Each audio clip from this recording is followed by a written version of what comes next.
continuation to the other video. He was talking about racism and all that. And about how FBA are the only ones who progress the change for the better. But that betterment is only a little bit better. Slightly better.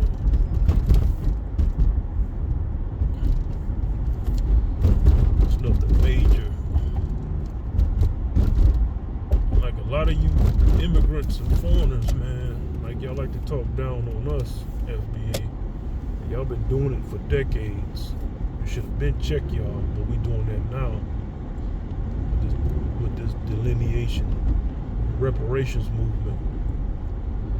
Like, man, we're gonna let y'all find out, man. Like, y'all gonna find out what America is really about.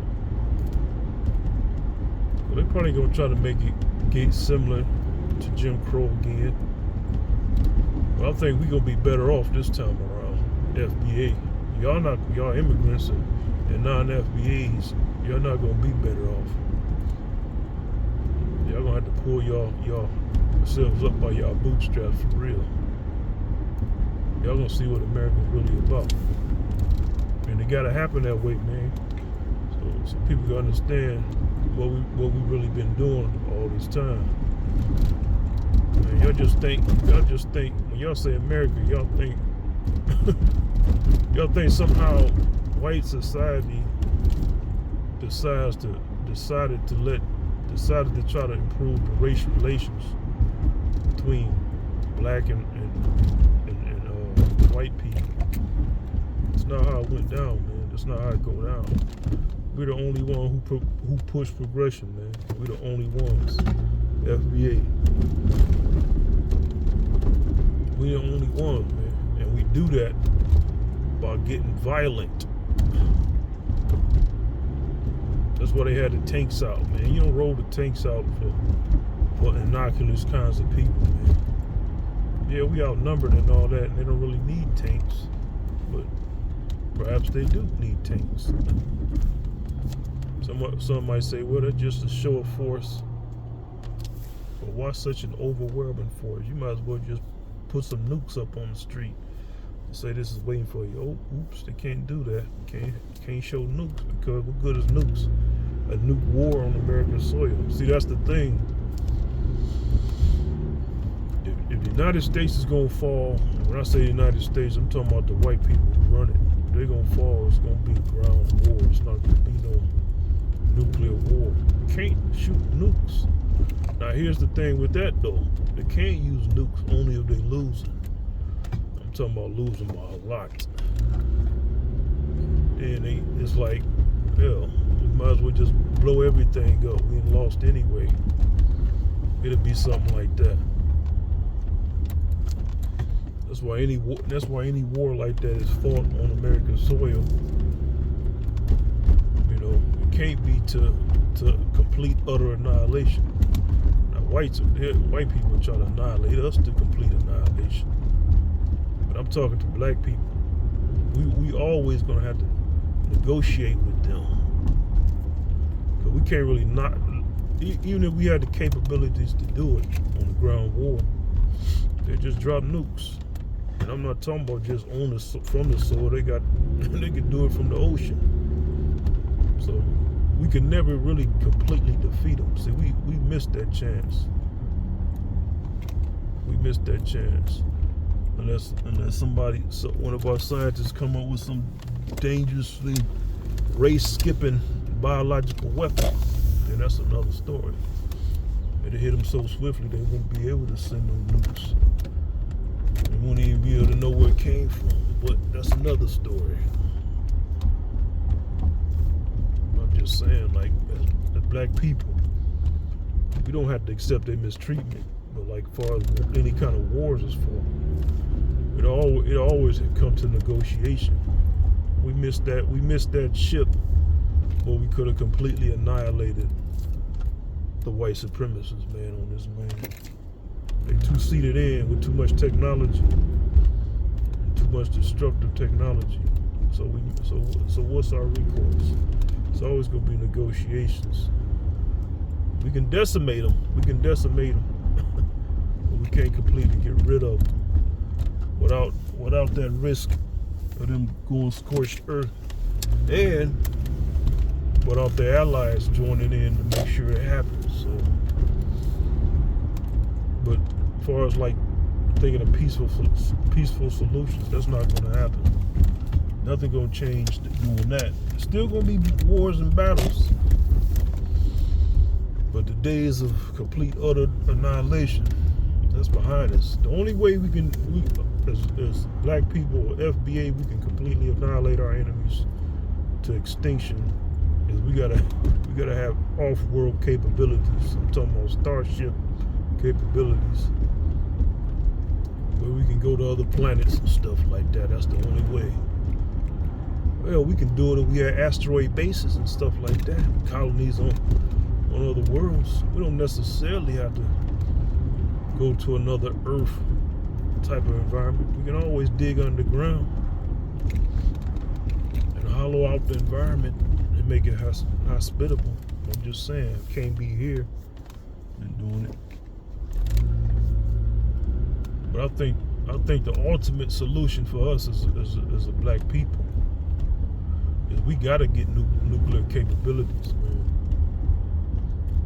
We gotta join in the fold of superpowers. That's the only way this racism thing is gonna be teeter-tottered, balanced out.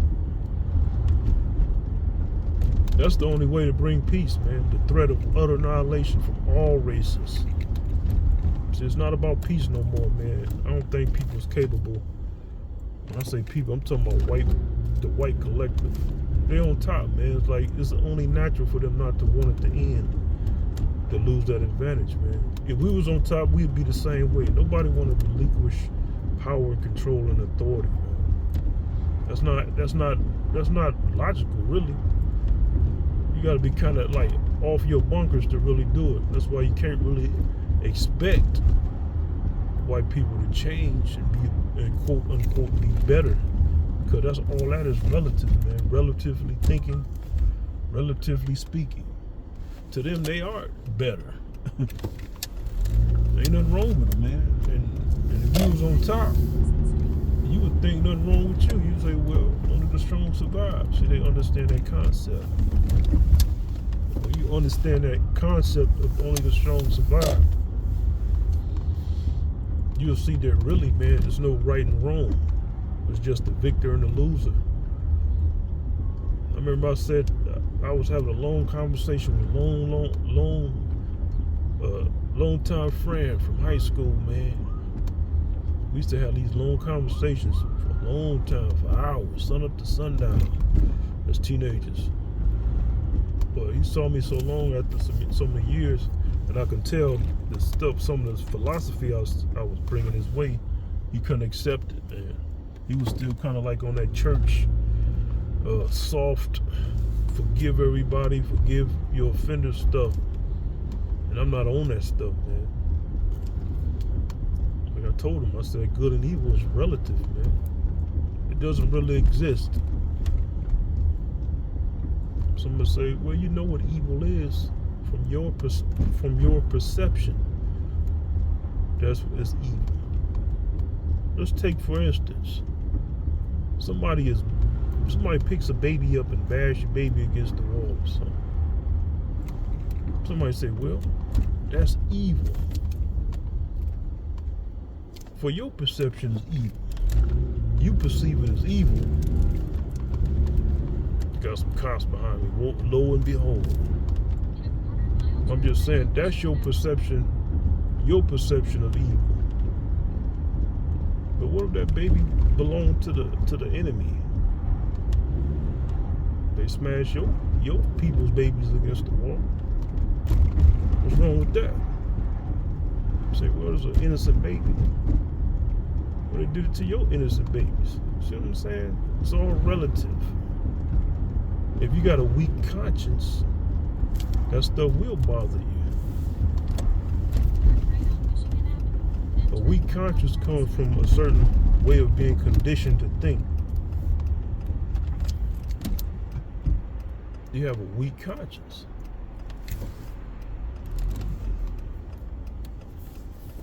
Have you ever thought, talking to these black people, have you ever thought that your so-called morality was conditioned into you, just like everything else? Now, human beings have a base morality, but it's really just empathy.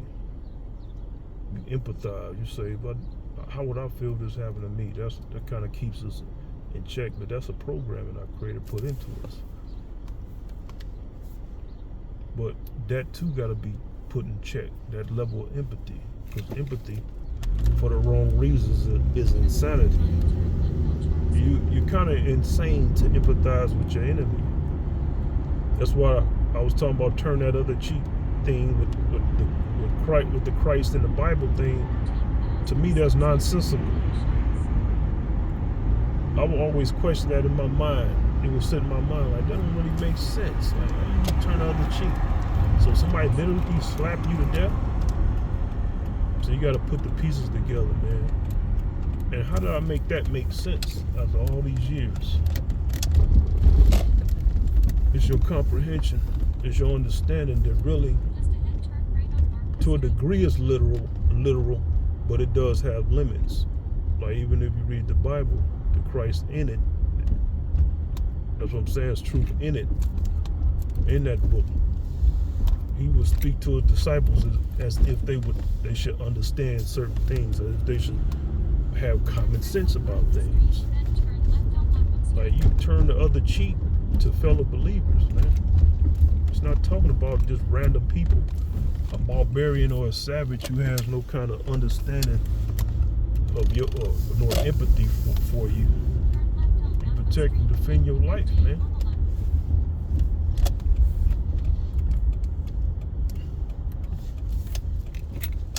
You defend your life,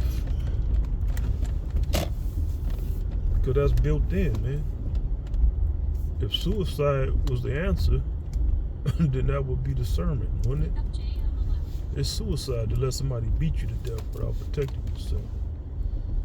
And if that's what people think when they talk about nonviolence, that's what we're supposed to do, then they're not really understanding who God is, man. God is our universe and in nature. All these violent creatures, poisonous animals, deadly viruses are created every last one of them, and gave us an immune system to give us a chance to fight them off. Now, our immune system was probably better in the future,